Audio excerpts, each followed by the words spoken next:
In this interview, I am joined by John Riley Perks, author, teacher, and the butler and attendant for 7 years to Chogyam Trungpa Rinpoche. Born in 1934, John recounts his childhood during World War II, where he learned to harness his intuition and psychic capacities under the guidance of his mother, while avoiding airstrikes and other dangers. John recalls moving to the USA in 1950 and tells of his life there through the decades of cultural change that marked the latter half of the 20th century.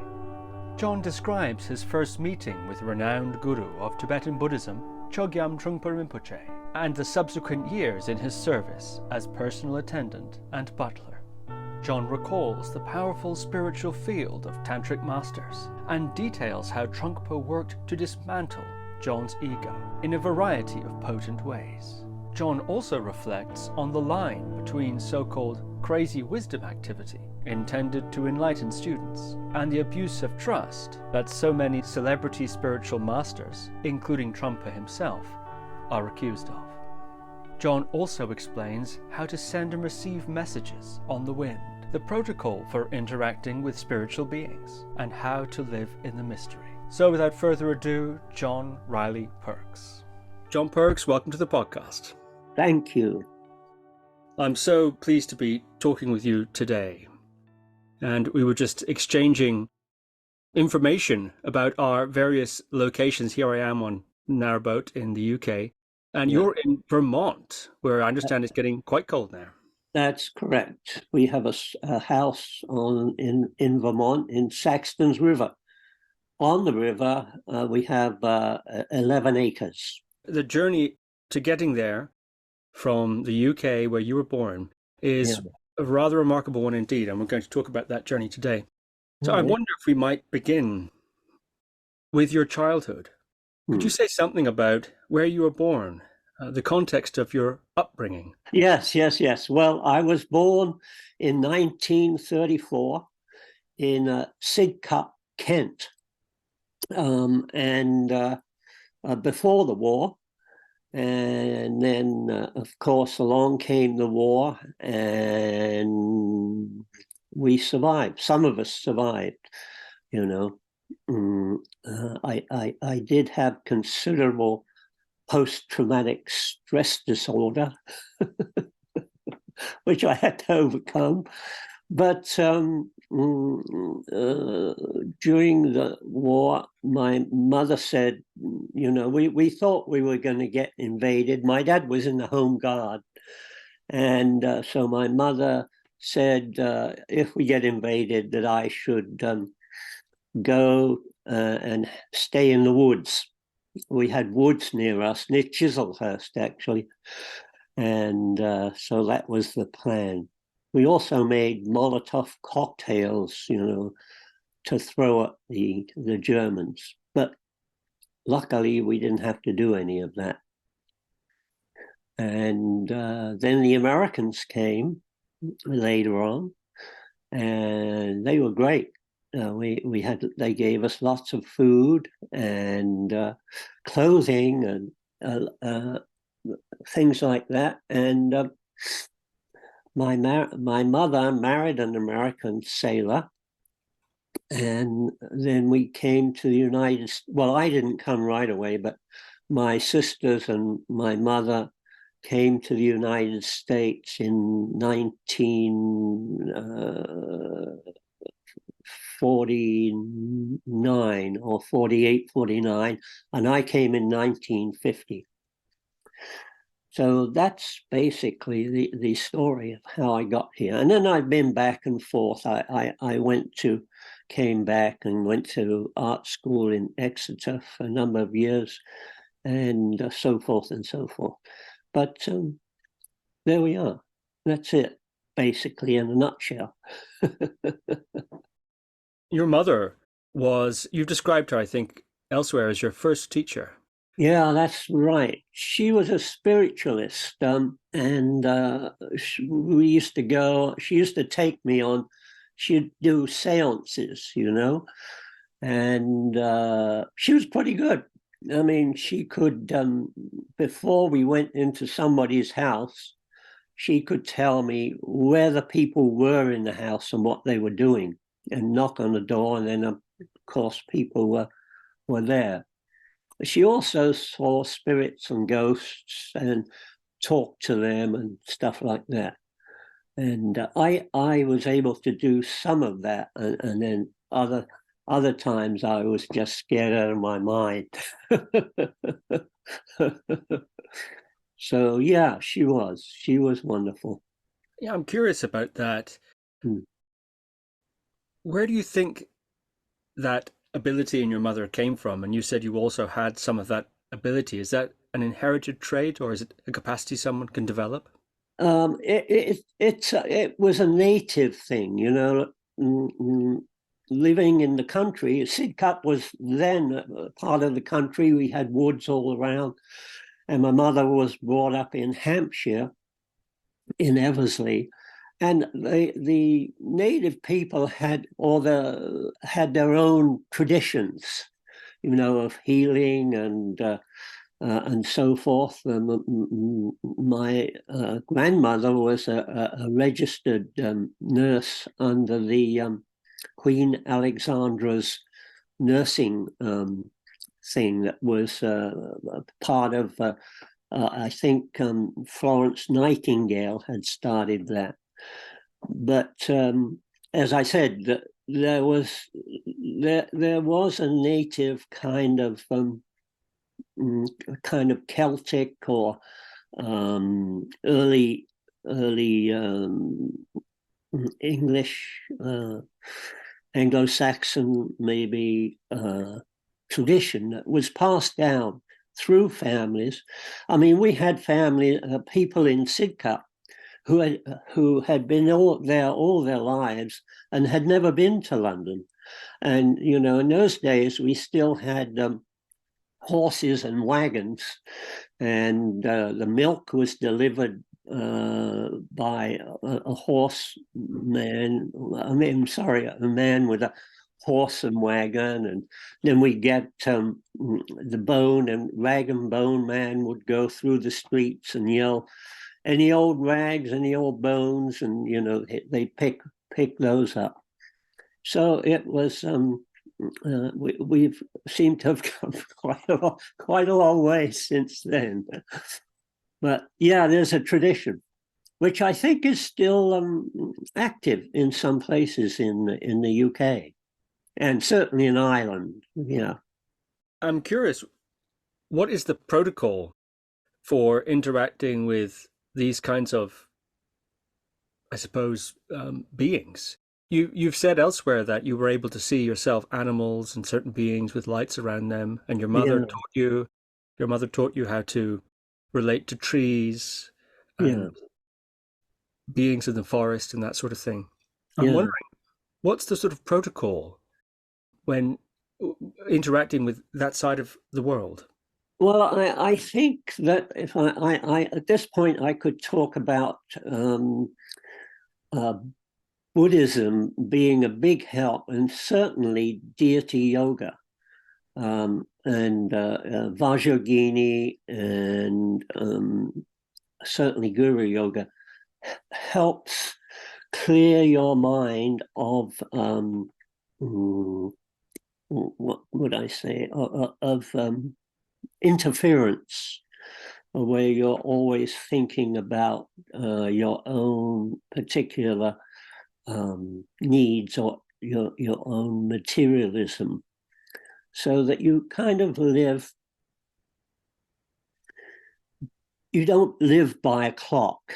I was talking to somebody a few days ago about, you know, living without a clock or a watch. I don't have a watch or a clock, so I wake up early in the morning when the sun rises, and I go to sleep when the sun goes down, that kind of thing. So you kind of live a more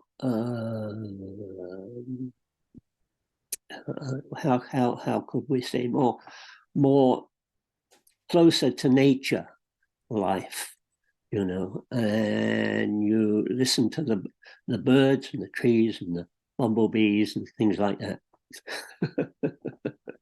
So it's a simpler, it harks back to a simpler time when people lived that way, especially Native Americans or tribal people lived that way, and they saw beings like American Indians. They still see, they talk about buffalo and horses as people. They say the horse people or the buffalo people or the antelope people. So they see them as actually beings, not just kind of when you when you talk about things and you have designations, and I say buffalo, and you think, okay, just a buffalo, but there's an actual being there, a live actual being. And so one makes connection and realizes that the world around you is quite alive and quite mysterious, I must say. I think that's kind of living in a mystery. And one either enjoys living in a mystery or one hates it. So you have to kind of make up your own mind about that. Yeah. Does that help at all? It's very interesting. What do you mean by that? Making up your mind between enjoying the mystery or hating it? Well, I think that people, life is suffering. That's also Buddhists understand that. And, there are highs and lows. So you don't choose one over the other.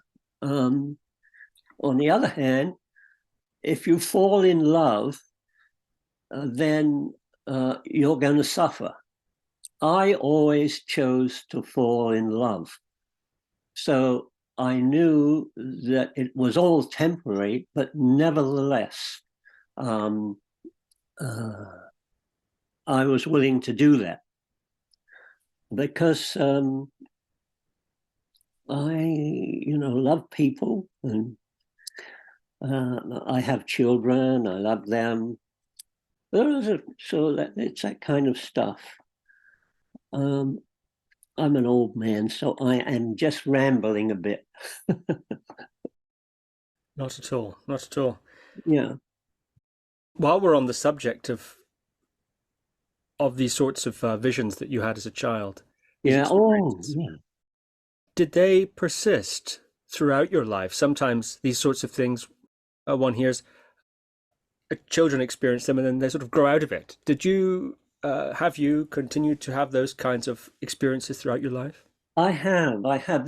One of the earliest ones is interesting because I must have been about 10 or 11, and I had these recurring visions of an Aborigine Australian man standing on a hill, and he was saying that when human beings are kind of integrated, that there are no no more tribal, but actually we're all integrated and interconnected, then human beings could evolve. That's what he said. I didn't understand it at the time, but he kept saying that, and I kept picking it up. And I was unaware at that time that he was talking on the wind. Wind, air, and you can send with clear intention. You can send messages on the wind, on the air, and they can be received by people who know or have a clear idea of how to receive them. It's not a big. It's an ordinary, very ordinary thing. That we seem to have lost many people seem to have lost, you know. It's like people live their lives by a clock or by materialism. They can go all their lives doing that, and it's kind of like being walking dead person, which is very sad. But nevertheless, that's what we have here. How does one send and receive on the wind? I think, well, first you can dream. Second, you can sit somewhere. If you find somewhere where you live, you find a power spot, and you can meditate there, or you can just sit, or you make offerings. You can make offerings of smoke or items, you know, small items. Or I think smoke is a good thing. It's like a lasso. You could do a lasso, and you just sit in the smoke, and you know, sometimes something comes and sometimes it doesn't. It's like fishing. You throw out your line, and sometimes you get a bite, and sometimes you don't. It's like that. You have to practice. I find the practice of meditation helped me greatly, and particularly deity yoga, and particularly Vajrayogini practice. I think I was made a really good connection to Vajrayogini, who, as you know, is empty yet apparent quality. Like it's empty, but it's apparently there, which is a kind of a bit of a mystery. So you have to be comfortable with not knowing, living in the mystery, one could call it, and being uncertain, I guess. Yeah. Thank you. It's very interesting indeed. And I think we might return to this theme later when you encountered certain individuals who also had great magical potency. Yeah. Something else your mother taught you, you've said, was how to play the great game. Training in deviousness, you've said. Oh, yes. That was very helpful in the war. It's not to be where the bombs are falling. So you know, you use your intuition. There were a few times I didn't go to school much, but when I did go, there were several occasions where if I remember one time that the chain fell off of my bicycle, and I couldn't ride my bicycle, and there was an air raid, and there was bombs went off near the school, and some people were killed. And if I had been on my bicycle, I might have been in that spot. So there are little what we call coincidence, or what do you call it? What do the Buddhists call accidents? So when there's an accident, something happens, and you pay attention to that rather than, I'm going to do this, and then your car won't start. So you say, okay, what's going on here? You know, things like that.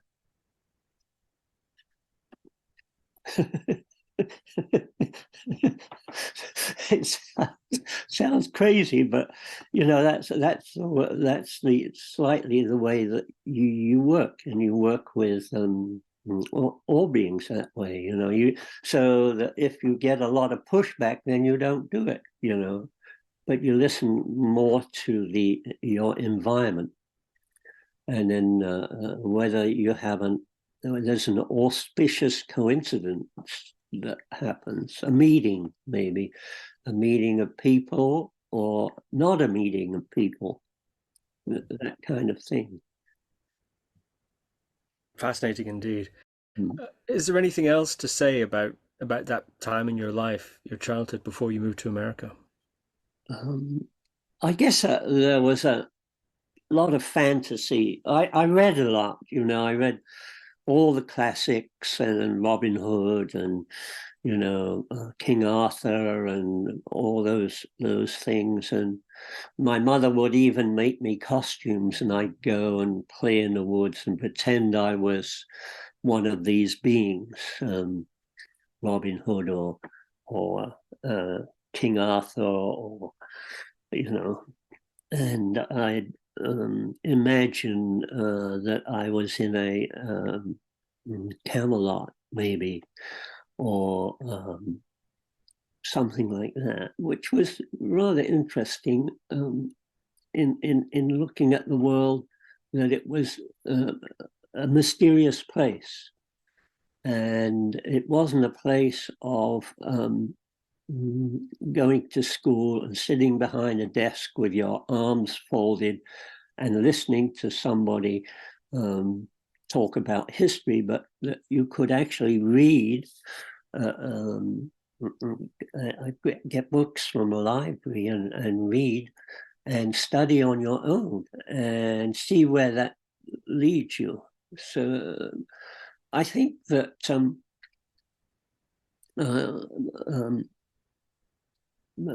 my mother also told me not to tell teachers that I had visions, because then they might put me in a special school or give me drugs to stop it,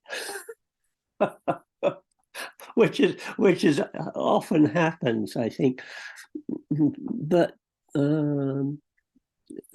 teaching depends upon a certain relationship with another person, with an elder, perhaps, or doesn't need to be a human.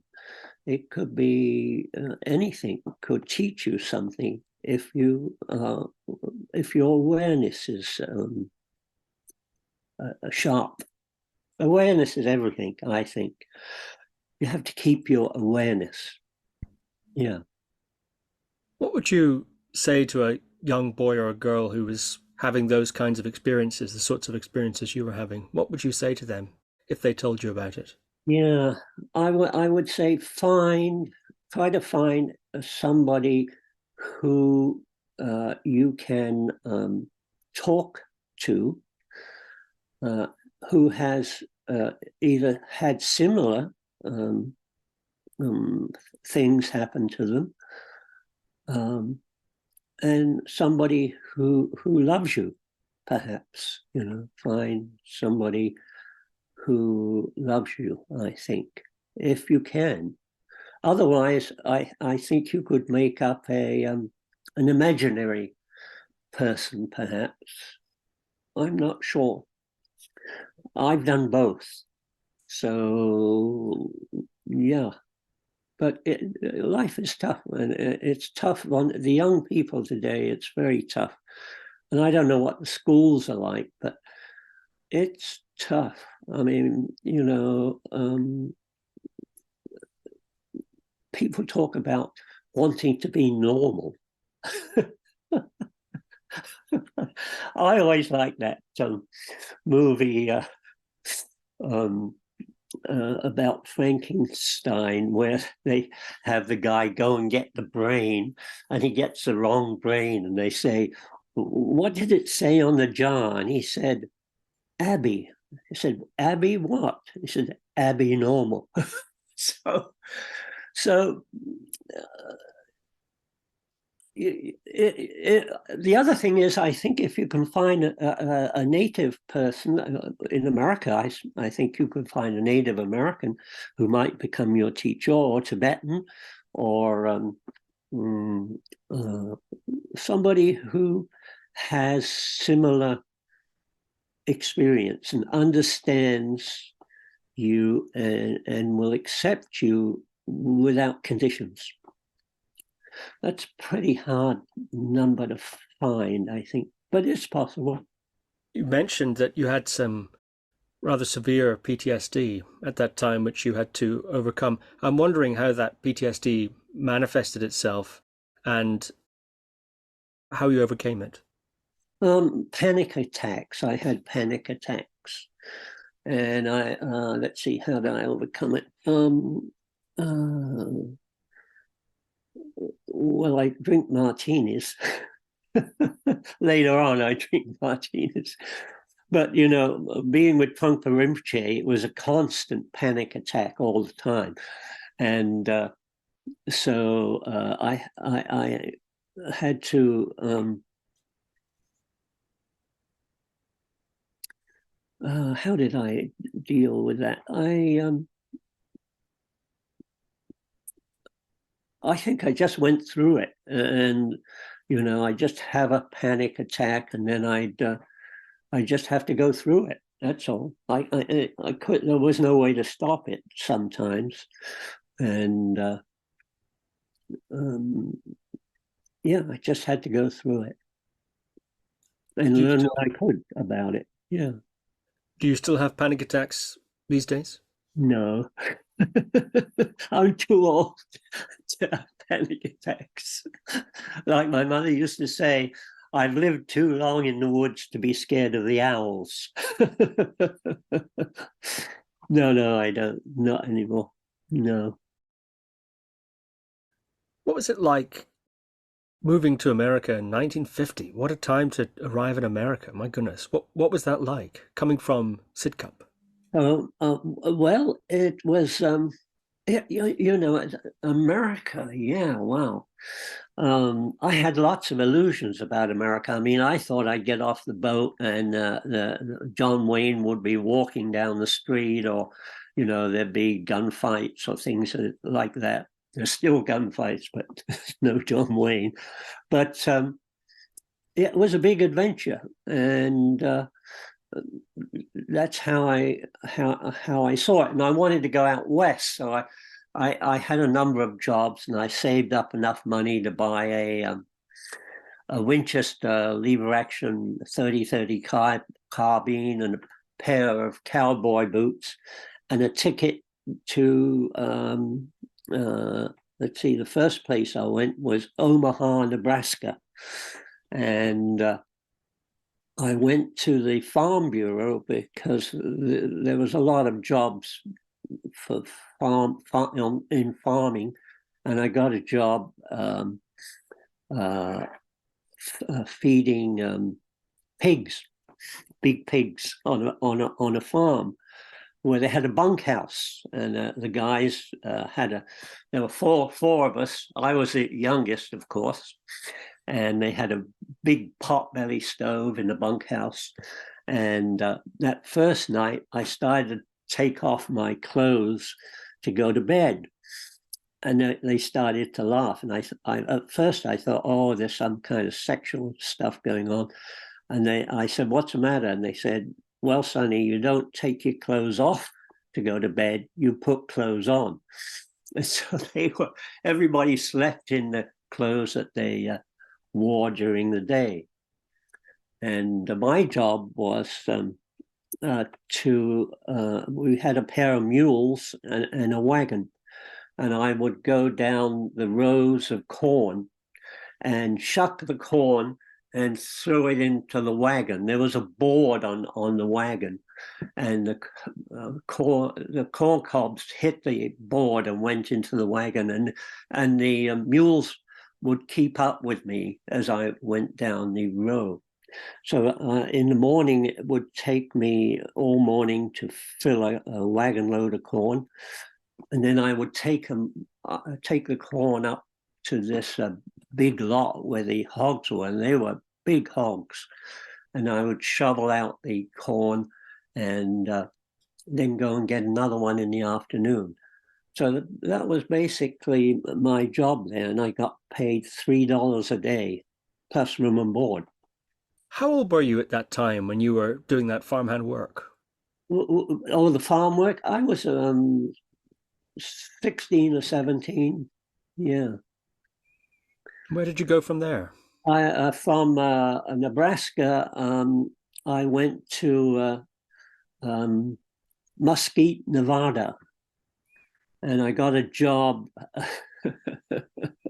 I got a job feeding cattle from a guy that had a garage, and I slept in the garage, and it was my job to feed the cattle in a lot. He had a big lot, and also to do things like work on a roundup of cattle to transport them somewhere and things like that. So it was a semi cowboy thing, but I was more boastful than skilled at riding, especially at riding. The horses were very kind to me. That's all I can say. Yeah. So I went to Las Vegas, and then I came back to New York, and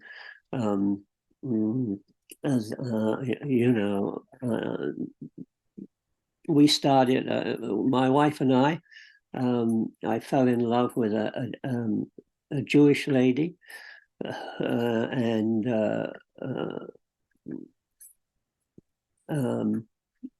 we started a school for exceptional children. In those days, they didn't use the term retarded. They'd say exceptional. And the way that happened, I was at a cocktail party, and I met a guy from the state of Rhode Island.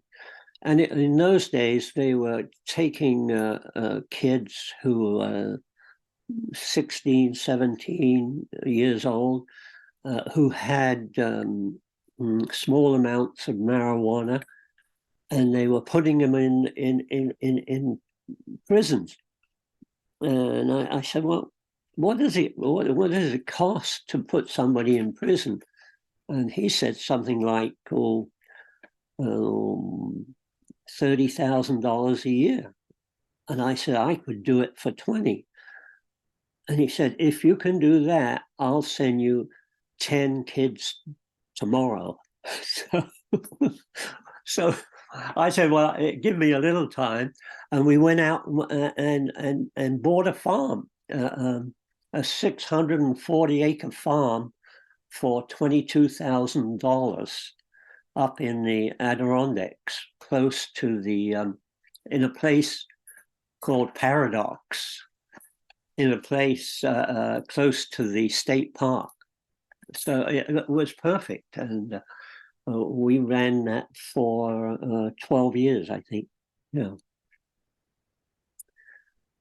And we had a farm there, and we would do farm work in the morning, and then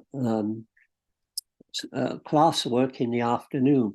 And what we tried to do was we got hold of a syllabus from the state of New York on the examinations for passing high school diplomacy courses. So we would teach the children, or the young adults, we teach them all the stuff of how to pass those exams so you could get a high school diploma. And then you could go out and, you're on your own then. So that's what we did. 12 years. You were in the States, well, from the 1950s. So that 20-year period, 1950 to 1970, yeah, really complete change in the culture happened in that time. In the United States, yes, indeed. Yes, indeed. Yeah, a lot of stuff. There was one period I call the assassination period, where JFK and Martin Luther King and Robert Kennedy all were assassinated. Just completely awful time. I mean, one thing is about America is the gun culture. And I don't have you ever read the Second Amendment, what it talks about? Well, it says about, you could own guns and to have a well-regulated militia. Well,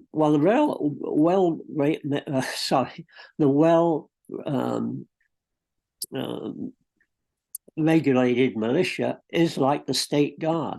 Now, in those days, they were talking about a gun like this. See this gun? Mm. This is a flintlock pistol. It's an original one. My brother gave it to me.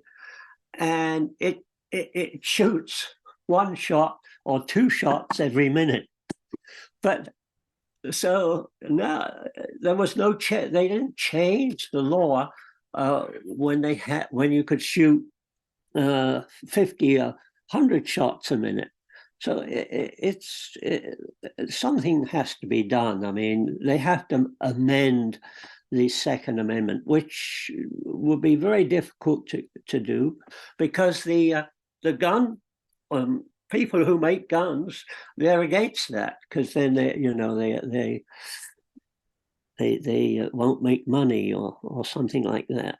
So it's a difficult situation, which is going to have to be addressed at some point. I mean, the world is a paradise, really, and we're just part of that paradise.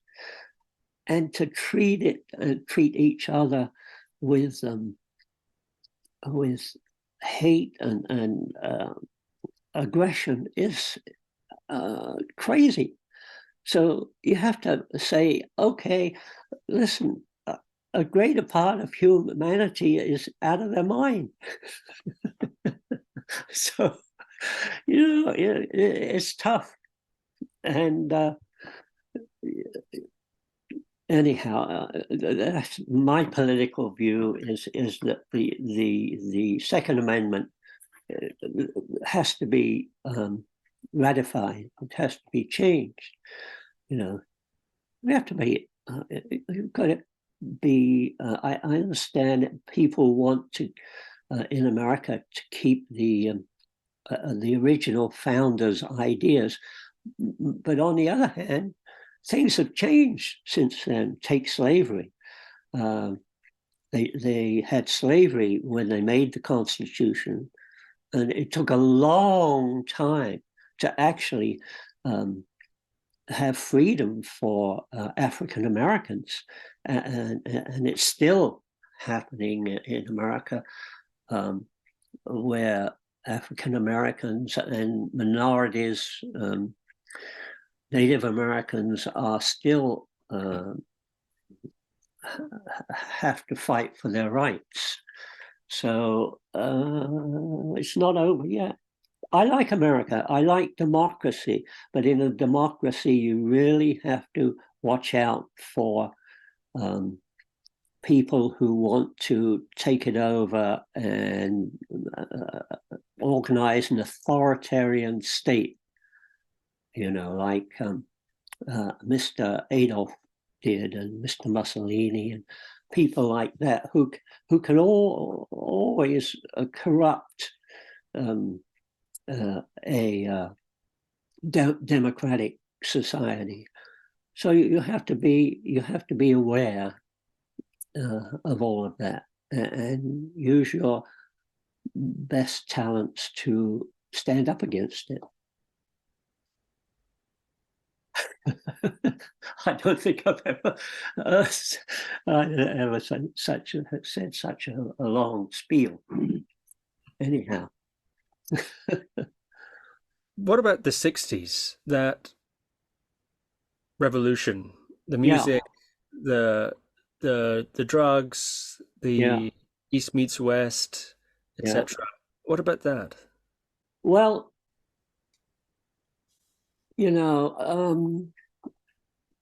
I wasn't much involved in that. I mean, I know, the Beatles.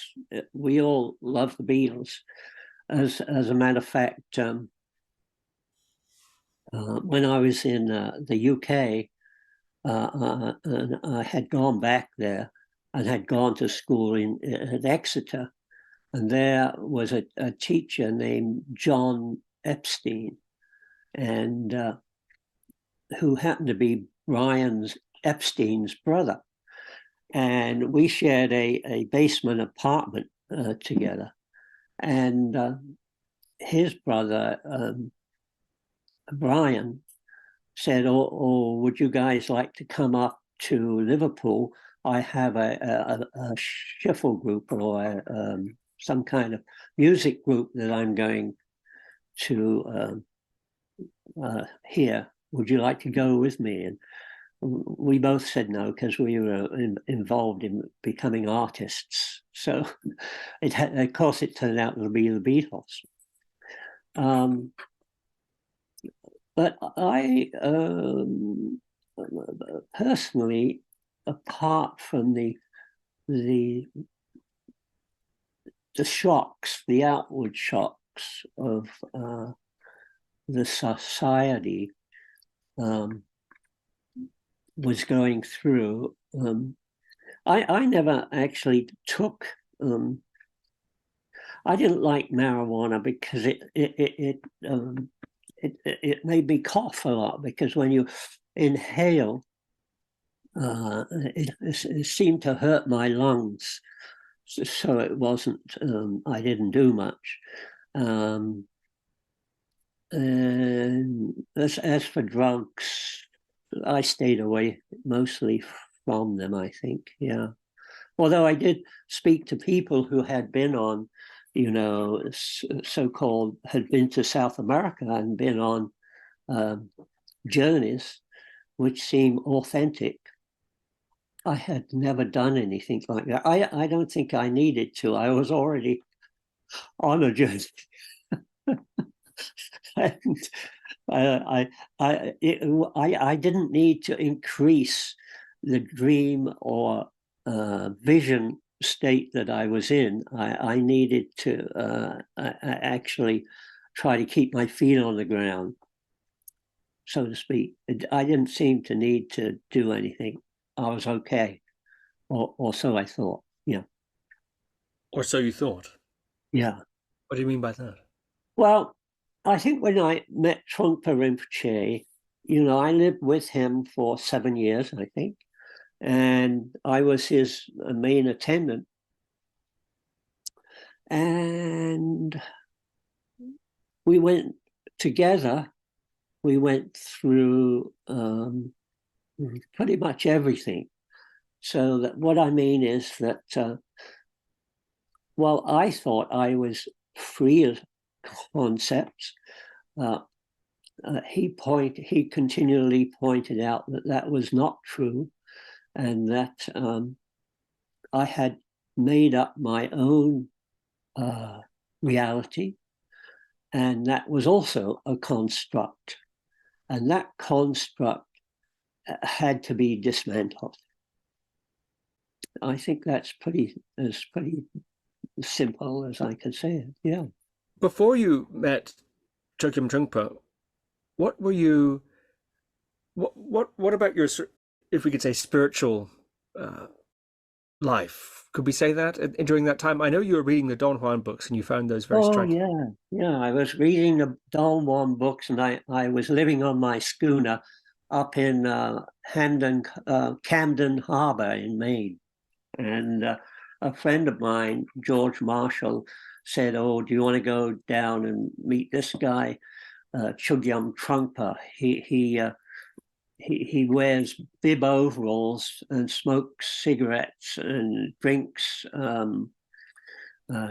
beer, and he sounded interesting." So I said, "Yeah." So and the first I went down to then the place called Tail of the Tiger, and they had a big army tent, and I went in there, and Rinpoche came in and gave a talk about Marpa and Marpa building all those stone towers, and how not Marpa, sorry, Milarepa was building the stone towers, and Marpa would tell him, no, I didn't say build him here, you build him over there, you know, that kind of thing.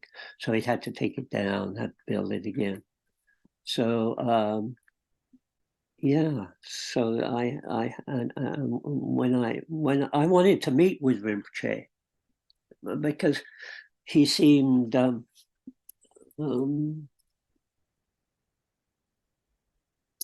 was a big aura around. I saw a big aura around him, and which was unusual. And so I went up to talk to him, and I looked him in his eyes, and I saw this large field with a big sun and crows flying around it. And it stopped me for a minute, and I had to say, what the fuck was that? And I said, can we have a meeting? And he said, well, we shall see. And so after that, I went to a couple of other talks, and then there was a sign up on the board that some of the people were going to go to Wyoming for a 3-month retreat with Trungpa Rinpoche. And I said to myself, oh, I'm going to go to that. And somebody came down and said, oh, you have a meeting with Rinpoche. And I said, okay. So I went up into the room, and he was sitting in a chair, and I sat on a cushion, meditation cushion. And he said, how are you? And welcome to the family. And what are you doing now? And I said, nothing particular. And he said, well, we have a little get together out in Wyoming. Would you like to go to that? And I said, oh, yes, sir. And he said, good. So that was it. And he said to see somebody about paying for it. And I happened to have a little money. And so I paid and went to Wyoming for that retreat. Yeah. I don't know what people thought of me, because everybody had studied hard and practiced a lot to go to that retreat. And I and another guy were the only ones who went there that were Rinpoche had invited, that weren't particularly practitioners. So but I learned to. I had been a hunter, you know, mostly a still hunter. So I knew how to sit still, like when you go to a shrine room, you sit on a cushion and you just sit there. So I could do that because I had learned how to hunt by sitting still in the woods and waiting for a particular animal to come along, usually deer, and could wait for days on end. So I could do that. Yeah. Yeah. So yeah, that's a story. These are all stories from an old guy. What do you make of that initial impression you had? You saw an aura, you were struck by a sort of feeling of something, and also this vision you had. Yeah. What do you make of that? Yeah. Well, I often had, that was, you know, I could, it's like an energy field. Now, Donsar Khensi Rinpoche, the big big Don Khyentse, and His Holiness the 16th Karmapa. They had the same thing, like they had this energy field around them. Do you mean Dilgo? Do you mean Dilgo Khyentse Rinpoche? Dilgo Khyentse Rinpoche, yeah, not Donsa. Well, Donsa, yes, but yeah, later. But Dilgo Khyentse Rinpoche, yeah. And so you entered this energy field. It was like passing through into another realm, perhaps you could say that. And that extended for a few blocks around where they were staying. And I could always feel that. I had that feeling of doing that. And it was very blissful, actually, but kind of had a very blissful feeling to it. I felt blissed out being in their presence, you know. And a lot of times I didn't understand a damn thing of what they were talking about in terms of Buddhism, but I just loved being in that energy.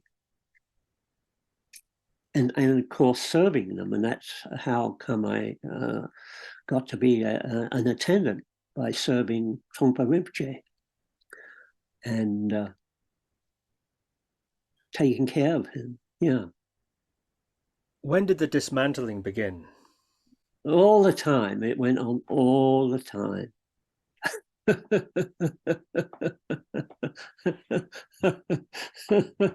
all the time. Like I was trying to be a Buddhist, right? So I have a shrine with a Buddha on it, and offering bowls and incense, and he would come in and mess it up, stuff like that, and or he would always when I said about practicing, he never encouraged me to practice. I did he? No, I don't think he did. But I did the practice. I did all the nundro stuff, you know, and but he'd always try to fuck it up somehow when I got too serious about it. Like he'd tie my shoelaces together and, you know, play tricks on me, you know, call me in the middle of the night and say, "What are you doing?" And I want to, he liked, I don't know whether he liked it or he did it just for me. He liked not spam, corned beef sandwiches.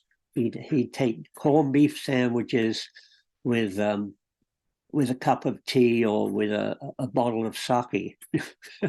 So I'd have to go and make these things in the middle of the night. They had a bell right above my bed, and it was a big alarm, and he'd ring it, you know, and I'd have to run up and do something, or whatever it was he wanted. Yeah, I loved it, actually. I love serving him. Yeah, it's how I learned to serve. Guru yoga, you know, one does guru yoga, you know, practice where you, the teacher is actually on top of your head, you know, and you and the teacher become inseparable beings, which is also like empty yet apparent. The emptiness of the teacher and the apparentness or physical form of the teacher. I think that's the way to say it. Yeah. So that also helps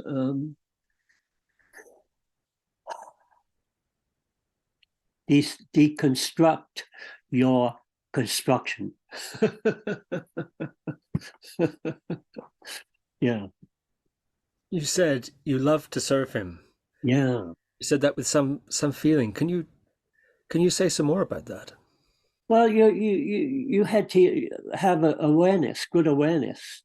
Um, um, I once was in a situation where I was the only white guy serving about 6 Rinpoches who were at a meeting. So I had to go into the room carrying this tray, and you had to carry the tray above your head like this, and then you had to serve them. So I had to learn those things, how to do that, from the monks who showed me how to do that and how to cover my mouth like that, so you don't breathe on it. You carry the tray in. So your awareness is, you can't lose your awareness. You can't think about something else when you're serving. You are serving, and that's what you're doing. You can't be down the road or in your car, or you can't think about making love to your girlfriend. You've got to actually be there in the present, doing the action of service. Yeah, that's it. Dismantling Yeah. sounds maybe Pain, at yeah, pain. I was about to say that. It sounds at face value Yeah, painful. Why very would painful. you why would you what convinced you to undergo such a process? Because I loved Trungpa Rinpoche, and certainly Dilgo Khyentse Rinpoche and His Holiness 16th come up. I was very fortunate to spend time with those 3 gentlemen, and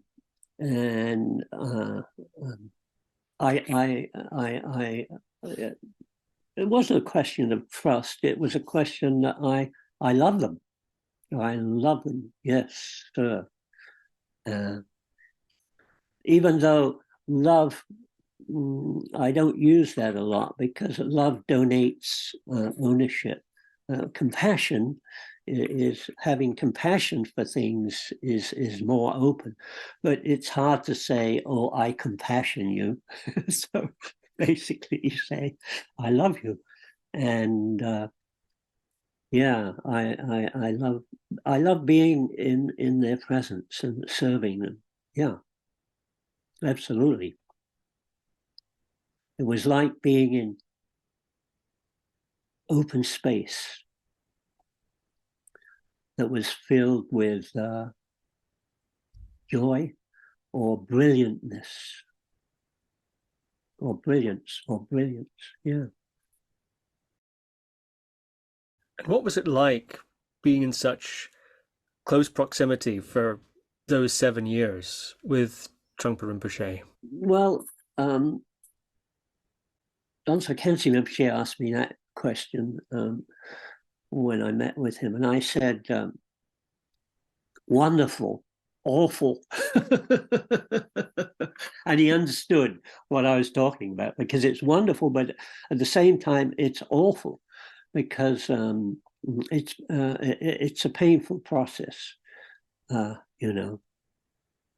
You're always thrown back on your own neurosis, and you have to work with that. And it's not pretty. Sometimes it's not very pretty at all, and other times it's brilliant. So you're tossed between those 2 things. It's kind of like being a tennis ball in the middle of the air. Groundlessness is terrifying. Yeah, it's like dying. Somebody asked me recently, well, are you scared of death? And I said, well, if I was the first being in the universe to experience death, I might have concerns. But since it's pretty widespread, I think one should, it could be an adventure, who knows, or not. There could be nothing, or there could be something. Who knows? We'll find out. Yeah. Much is said about much warnings, I suppose, are issued about proximity to a Vajra master. Mm. Um, and not everyone lasts, or everyone, I suppose, survives Yeah. the contact. How was it that you were able to to endure, to last those 7 years in such close proximity? Um, well, there's two answers to that. One is that maybe I was just stupid, or the other one is that um, having gone through the war as a child, and I experienced a lot of hardships that I wasn't going to give up. That's for sure. And I particularly was not awfully interested in becoming an enlightened person.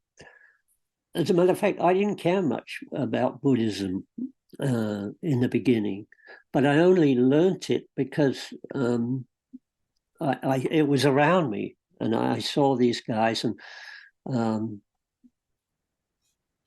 you know,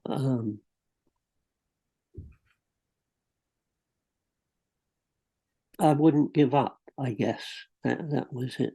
Yeah, I wouldn't give up. And people, you're right. People did come and people did go, and you get hurt, and a lot of people were hurt, and they run away, and that was understandable. But yeah, I didn't run away. If you weren't trying to become enlightened, Yeah. what were you? What were you doing? It seems that perhaps at first glance, that would be the whole point. Well, in the beginning, I think that's true. You want to become like a Buddha, yeah. But after a while, that wears out, and you're just dealing with washing the dishes. so you wash a lot of dishes, and you clean up a lot of mess and things like that. So I always think that there are a lot of Buddhas around, particularly in hospitals when we went through the pandemic, and the nurses and doctors are like Buddhists. They taking care of people, so you don't have to do anything special to be an enlightened person. I don't think you just have to take care of other beings.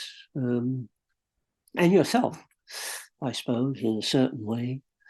And it's a tough life. Is tough, and it's certainly not getting any easier for people. I worry about younger people, and I certainly worry about the. I think we've talked about the materialism that people experience, which is killing one's spirit. There was a lady I talked to. She lived in Phoenix, Arizona, and I said, "What's it like?" And she said, "Well, they're building soulless houses, row upon row upon row." And that's it. That's the whole story. And soulless people have to live in soulless houses and go to soulless work and become automatons. And it's very sad, actually. So no, I stayed because I was in love. That was it. Perhaps this is a silly question. Well, Do you think Trungpa Rinpoche loved you? oh yes, oh yes, yeah, he did. Yeah, he did. And, much, mm, yeah, he did. And I was very lucky. I remember one time being on, I always used to fly with him, and I had, I, we were, he said to me, "Oh, would you go down to the Vajrayana and tell him I want to fly first class?" And I went down and I said to the people who controlled the money, Rinpoche wants to fly first class. And they said, well, we can't afford that. And I said, well, listen, why don't we go and find a Tibetan who'll get on a Greyhound bus? We could get somebody cheaper. they didn't like that. So we both ended up flying first class. But this one time, he was flying with the regent, Ursula Tenzin, and they were up in first class. I was back in economy, and I was feeling, here I am in economy, and the flight attendant came down, and she had a tray with a glass and a bottle of wine on it, and she said, "This is from Trungpa Rinpoche." Yeah, he loved me. Yeah, I have no idea why. Maybe because I was some kind of a oddball person. Maybe, I don't know. But it was mutual. Longchenpa, he talks about Guru Yoga being an important step to realization. I generally, rather than saying enlightened, I say realization is a better word for us Westerners, because if you start to think you're enlightened, you might do things that will get you in a lot of trouble. So realization is better. So I realized this. I realized I was a fake. And I realized that I had constructed my whole reality. That's realization. And also realized I was in love, which is okay. So how are we doing now? Are we getting to the end? If you'd like to stop, we can. Well, Go on. do you have any more pending questions? I do, but we could revisit them in a second episode if you like. If we could pause here. Yeah, I think it will be a good time. I have a lot of cooking and cleaning to do. All right. My wife goes to work and I take care of the house. And also my son is coming to visit in a few days. So I have to chop some wood because it gets very cold here. So I've got to go and chop wood and cook dinner. All right. Might I ask you a final question then? Sure. You mentioned that, or I mentioned that proximity to a Vajra master is, there are warnings about that. Watch out. Yeah. Know what you're getting into. And you mentioned that people were hurt and did leave. Of course, you know that. I know what you're going to say. Go ahead and say it. You know that there are people who don't share your admiration for Trungpa Rinpoche. In fact, right. yes. Yeah. And in fact, accuse him or report him, accuse him of things like abuse of students and drinking and cruelty. Yeah. I'm laughing because I've always, I always think about Marpa and Milarepa and those towers, and that I think Milarepa could have found a lawyer and would have had a good case against Marpa about abuse, definitely.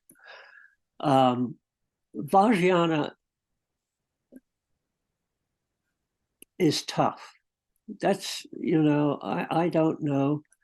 I would advise people against it unless they're going to go all the way. And if you don't go all the way, then you're left with a great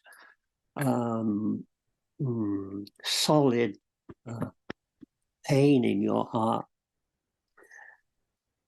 There is abuse, and it's hard to sort out whether sometimes whether there's abuse, whether there's real abuse, whether the teacher is really abusing the students, or whether it's part of their training. And I was lucky in finding, my feeling was, finding Trungpa Rinpoche, and in my relationship,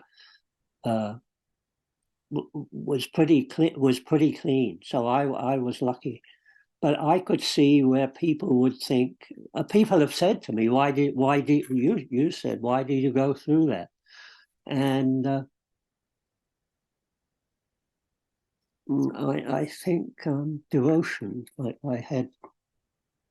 was devoted, am devoted, and Trungpa Rinpoche would say to me, after I die, I won't go away. And it was true, that I still dream of Trungpa Rinpoche. I still can talk with him. And maybe it's my own mind talking to itself. But the fact is that the guru is always there in my mind. So, yeah.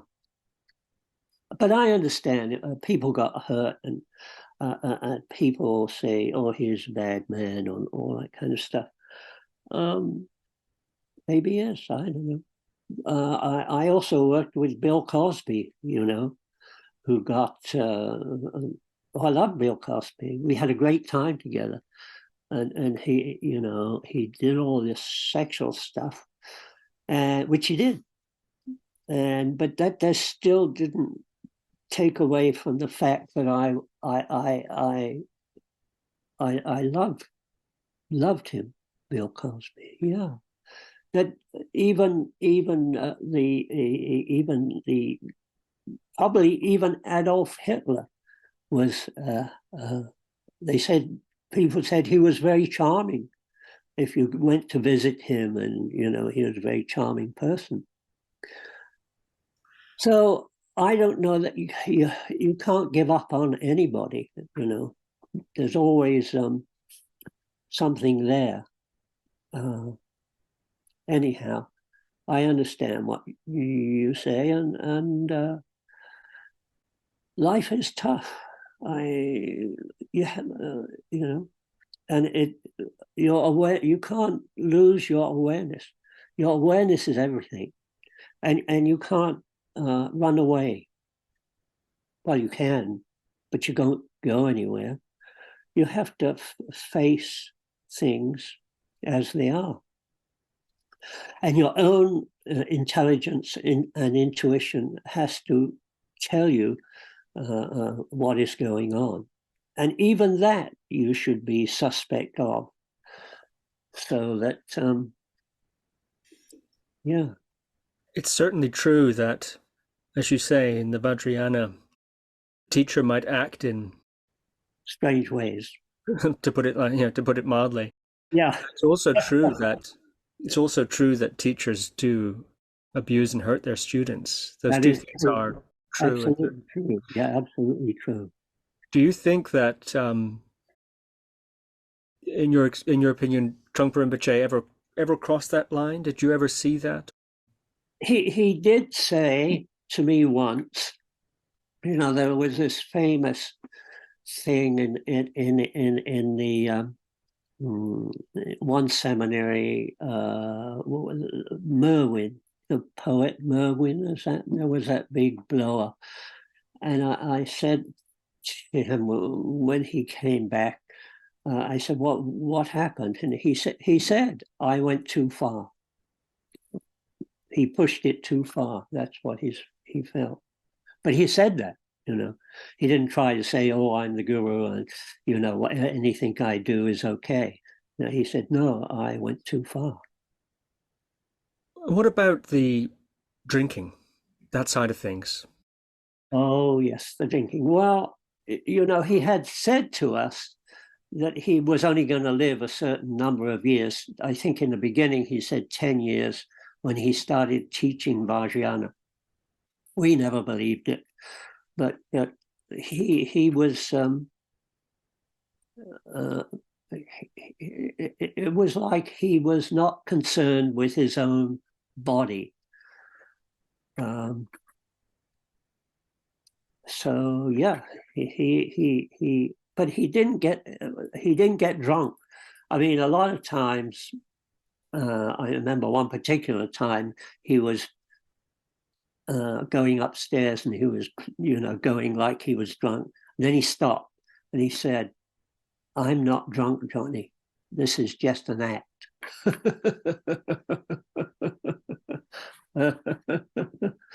So, yeah. You know, I always wondered if, speaking of PTSD and speaking of seeing terrible things, Yeah. no doubt Trungpa Rinpoche, in fleeing Tibet in that whole period, saw some terrible things. Yeah. Went through some terrible things, at least by any normal standard, they could be described as such. Yeah. I've often wondered if that contributed to the drinking. No, I don't think so. No.